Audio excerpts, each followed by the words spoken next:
Hello all.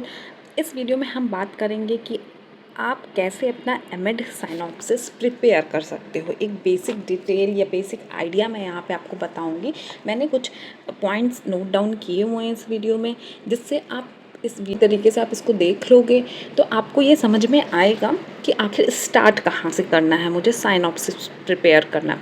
MEd की course अगर मैं लखनऊ यूनिवर्सिटी की बात करूँ तो फर्स्ट सेमेस्टर में आपको एक साइनॉप्सिस, जो कि एक आप जिस पे रिसर्च या डिसर्टेशन बनाने जा रहे हो, थीसिस लिखने जा रहे हो, उसका एक जिस्ट आप कह सकते हो, छोटा सा समरी कि आप किस टॉपिक पे काम करोगे, ये सब आपको एक फ़ाइल जमा करना होता है, उसको सिनॉप्सिस कहते हैं। तो सबसे बड़ा कन्फ्यूज़न बच्चों में जो मैंने देखा एमएड करने के दौरान, बच्चे थोड़ा कन्फ्यूज़ रहते थे कि हम किस टॉपिक पे बात करें। तो पहले देखिए, जब आप अपना सेलेक्ट करना चाहो रिसर्च टॉपिक, तो कुछ पॉइंट्स पे आपको फोकस करना पड़ेगा।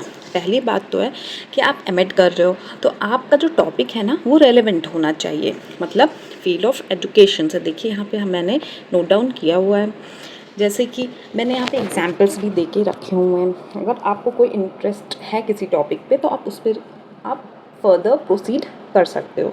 तो देखिए, जैसे टीचर एजुकेशन पे आप रिसर्च कर सकते हो, learning outcomes, pedagogy, ICT in education या इंक्लूसिव एजुकेशन पे भी आप अपना थीसिस टॉपिक डिसाइड कर सकते हो।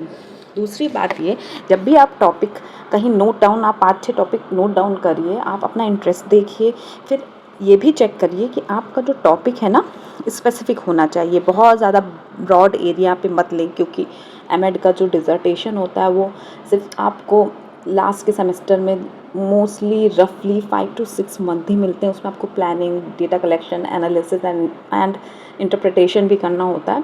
तो बहुत ब्रॉडर एरिया में को आप अवॉइड करिए, थोड़ा नैरो इट डाउन करिए उस टॉपिक को, ताकि आप उस टाइम पीरियड, जो आपको टाइम ड्यूरेशन मिला है, उसमें आप अपना प्रॉपर तरीके से डिसर्टेशन कंप्लीट कर पाएँ। थर्ड पॉइंट मैं ये कहूँगी कि आपका जो भी टॉपिक आप सेलेक्ट करो, वो आप थोड़ा सा अपना आइडिया ले लो, क्या आप डेटा कलेक्ट कर पाओगे, क्या वो फिजिबल है, मतलब उस विद इन टाइम फ्रेम में आप पूरा डेटा कलेक्शन और ये पूरा जो प्रोसेस है एमएड डिसर्टेशन का, वो कंप्लीट कर सकते हो कि नहीं। ठीक है, फिर आप ये भी देखोगे कि जो कुछ करंट टॉपिक्स जो चल रहे हैं एजुकेशन फील्ड पे, अगर आप वो टॉपिक उठाते हो तो वो आपको वेल एंड गुड है, सबसे बेस्ट रहेगा, लेटेस्ट टाइप का रिसर्च रहेगा आपका। ठीक है, तो ये आपका एक आप टॉपिक जो भी आपको इंटरेस्ट आ रहा है वो कहीं आप नोट डाउन कर लो। फिर सेकंड आपका आता है टाइटल को फ्रेम करना। तो आप हमेशा आप डिसर्टेशन, आप जब शोध गंगा साइट पे जाइए और एमएड डिसर्टेशन या थीसिस को सर्च करेंगे तो आप देखोगे बहुत लेंदी आपका टाइटल नहीं है, बहुत ही क्लियर तरीके से टाइटल फ्रेम करिए, बहुत ही प्रिसाइज, बिल्कुल ही छोटा होना चाहिए, बहुत लंबा और बहुत ही मतलब विस्तार से ना ही टाइटल पे आप ना ही बताओ तो ज़्यादा बेटर होगा। यहाँ पे मैंने 2 एग्जांपल्स भी दिए हुए हैं, जैसे कि आप study on the effect of cooperative learning on academic achievement of senior school student in science.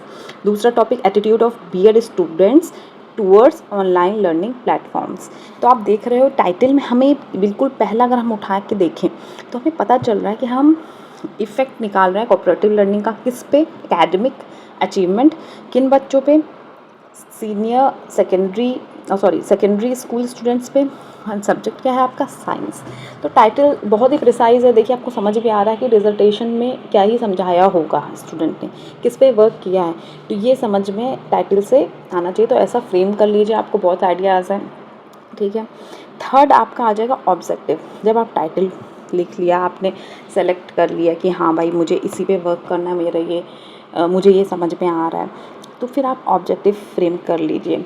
अगर मैं यूनिवर्सिटी ऑफ लखनऊ के क्यूरिकुलम या थीसिस, जो भी मेरे कलीग्स थे या मेरे फ्रेंड्स थे, उन्होंने जब एमएड किया था, मतलब, और जो मेरे गाइड या डिफरेंट टाइप ऑफ जो भी टीचर्स थे वहाँ पे, उन्होंने मोस्टली बच्चों के ऑब्जेक्टिव 3 to 4 ही रखे थे। मतलब 3 ही रखो आप, तो मुझे लगता है कि वो ज़्यादा बेटर रहेगा। 3 objective is more than enough for MEd dissertation. तो यहाँ पे मैंने देखिए एक एग्जाम्पल दे के रखा है कि ऑब्जेक्टिव बहुत ही क्लियर होना चाहिए। ठीक है, और बहुत ही मतलब 1 लाइन में होना चाहिए, बहुत लेंदी नहीं होना चाहिए, ठीक है। तो बेसिकली जो ऑब्जेक्टिव होता है ना, हम क्या निकालना चाहते हैं अपने डिसर्टेशन से, वो जस्टिफाई करता है, ठीक है। और इस तरीके से हम लिख सकते हैं, जैसे वर्ब्स जो है to study, to examine, to compare, to analyse, ठीक है। जैसे कि ये इसके बारे में मैं कह रही हूँ, ठीक है। फिर देखिए मैंने यहाँ पे कुछ एग्जाम्पल देखे हैं। पॉइंट नंबर 1 आप देखिए कि to study the academic achievement of students taught through ICT based learning. फिर दूसरा हो जाएगा इसी टॉपिक का, to compare the achievement of male and female students taught through ICT। And third objective है to analyse the attitude of students toward ICT based teaching. तो लगभग एक मैंने जनरल आइडिया आपको दे दिया है कि आपको ऑब्जेक्टिव कैसे फ्रेम करना है अपने टॉपिक के अकॉर्डिंग। ये एग्जाम्पल है, इसका स्क्रीनशॉट ले लो और अपना ऑब्जेक्टिव फ्रेम कर लो, ठीक है। सिनॉप्सिस में ज़्यादा लेंदी चीज़ें नहीं मांगते हैं, कम से कम 6 से 7 पन्ने का सिनॉप्सिस बनता है और आप उसमें मेन पॉइंट्स लिखते हो, जिससे आपको पूरा आइडिया मिलेगा कि आपको डिसर्टेशन में क्या करना है, ठीक है। फोर्थ होता है जब ऑब्जेक्टिव बन जाता है तो हाइपोथेसिस हमें बनाना पड़ता है, ठीक है। हाइपोथेसिस की मैं बात करूँ तो हाइपोथेसिस क्या है, हमें कुछ स्टेटमेंट्स बनाने पड़ते हैं, ठीक है। जो भी वेरिएबल है उस पर प्रिडिक्ट करना होता है रिलेशनशिप्स, ठीक है, जो हमें टेस्ट करना है। जैसे हमारे 3 ऑब्जेक्टिव हैं तो हमारे 3 हाइपोथेसिस भी होंगे, ठीक है। तो अगर आप टाइप्स ऑफ हाइपोथेसिस हमने पढ़ा भी होगा, जब रिसर्च का थ्योरी पार्ट पढ़ा होगा कि 2 टाइप के हाइपोथेसिस होता है, null hypothesis and alternative hypothesis. देखिए मैं जूम कर दे रही हूँ यहाँ पे, ठीक है। मतलब नल हाइपोथेसिस मतलब कोई रिलेशनशिप या डिफरेंस नहीं है, जो भी जैसे हमने टॉपिक लिया था मेल और फीमेल का स्टूडेंट्स का निकालना है, तो कोई सिग्निफिकेंट डिफरेंस नहीं है, ठीक है। अगर हम अल्टरनेटिव हाइपोथेसिस डिफाइन कर रहे हैं तो सिग्निफिकेंट डिफरेंस है, हमें लगता है कि मेल और फीमेल में डिफरेंस है, ठीक है।